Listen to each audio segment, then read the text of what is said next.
Hi friends, പുതിയൊരു വീഡിയോയിലേക്ക് എല്ലാവർക്കും സ്വാഗതം.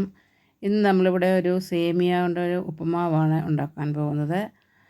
അപ്പോൾ ഇത് നമുക്ക് സേമിയ ഉപ്പുമാവ് ഉണ്ടാക്കാം. അതിനായിട്ട് ഞാനിവിടെ ഒരു പാത്രം ഇവിടെ വെച്ചതിന് ശേഷം അതിലേക്ക് 1 ടീസ്പൂണോളം ഓയിൽ ഒഴിച്ച് കൊടുത്തിട്ടുണ്ട്. അതിലേക്ക് നമ്മളിപ്പോൾ സേമിയ ഇട്ടിട്ട് ഒന്ന് ഫ്രൈ ചെയ്തെടുക്കാം.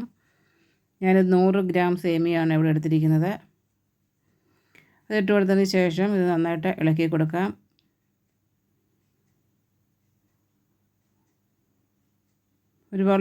ഒരുപാട് അങ്ങ് ഗോൾഡൻ കളറൊന്നും ആവേണ്ട ആവശ്യമില്ല.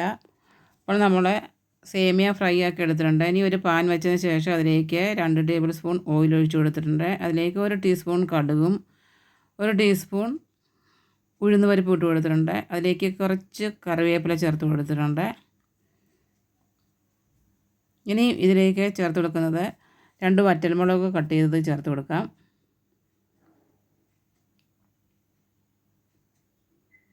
ഇനി നമുക്കിതിലേക്ക് കുറച്ച് കപ്പലണ്ടി ചേർത്ത് കൊടുക്കാം. അത് ചേർത്ത് കൊടുത്തിട്ട് ഇതൊന്ന് ഇളക്കി കൊടുക്കാം. ഇത് ഫ്രൈ ചെയ്യാത്ത കപ്പലണ്ടിയാണ്. അപ്പോൾ അതും ഇട്ടിട്ട് ഒന്ന് ഫ്രൈ ആക്കി എടുക്കാം.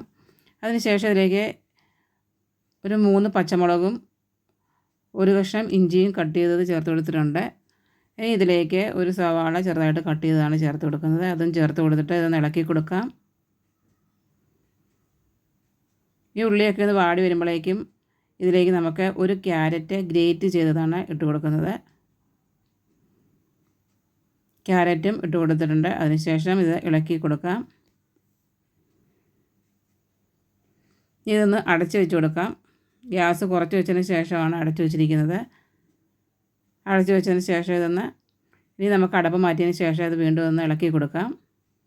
ഇപ്പോൾ ഇത് ഒന്ന് വാടിയൊക്കെ വന്നിട്ടുണ്ട്. ഇനി നമുക്കിതിനൊക്കെ മഞ്ഞൾപ്പൊടി ചേർത്ത് കൊടുക്കാം. 1/4 ടീസ്പൂൺ മഞ്ഞൾപ്പൊടിയും ആവശ്യത്തിനുള്ള ഉപ്പും ചേർത്ത് കൊടുത്തിട്ടുണ്ട്. ചേർത്ത് കൊടുത്തതിന് ശേഷം നന്നായിട്ട് തന്നെ മിക്സ് ചെയ്ത് കൊടുക്കാം. ഇനി ഇതിലേക്ക് 250 ml കപ്പിന് 1/4 കപ്പ് വെള്ളമാണ് ഇവിടെ ചേർത്ത് കൊടുത്തിരിക്കുന്നത്.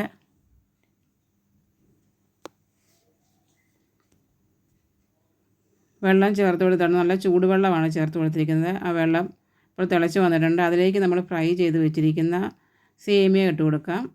ഇട്ട് കൊടുത്തതിന് ശേഷം ഇതൊന്ന് ഇളക്കി കൊടുക്കാം. അതിന് ശേഷം നമുക്കിതൊന്ന് അടച്ച് വെച്ച് വേവിച്ചെടുക്കാം.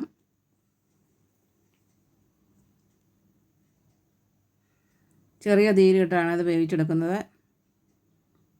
നമ്മുടെ സേമിയ ഒക്കെ ഒന്ന് വെന്ത് വന്നിട്ടുണ്ട്.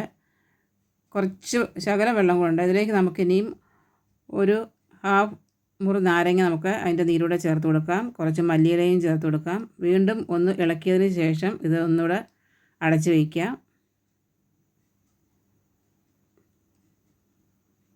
ഒന്ന് അടച്ച് വെച്ചതിന് ശേഷം ചെറിയ തീയിൽ തന്നെ നമ്മളിപ്പോൾ അത് അടച്ച് വെച്ചിട്ടുണ്ട്. അടച്ച് വെച്ചതിന് ശേഷം വീണ്ടും ഇപ്പോൾ നമ്മൾ അടപ്പ് മാറ്റിയിട്ട് ഇതൊന്ന് ഇളക്കി കൊടുത്തിട്ടുണ്ട്. നമുക്കിനി ഗ്യാസ് ഓഫ് ചെയ്യാം. ഇതിനകത്തിലെ വെള്ളമെല്ലാം നന്നായിട്ട് വറ്റിയിട്ടുണ്ട്. നന്നായിട്ട് ഇളക്കി കൊടുത്തിട്ടുണ്ട്. ഇപ്പോൾ ഗ്യാസ് ഓഫ് ആക്കിയിട്ടുണ്ട്. ഇനി നമുക്കിത് ശകല സമയം ഒന്ന് അടച്ച് വെക്കാം. അതിനുശേഷം നമുക്ക് ഒരു പാത്രത്തിലേക്ക് ഇത് മാറ്റാം. അങ്ങനെ നമ്മുടെ സേമിയ ഉപ്മ ഇവിടെ റെഡി ആയിട്ടുണ്ട്.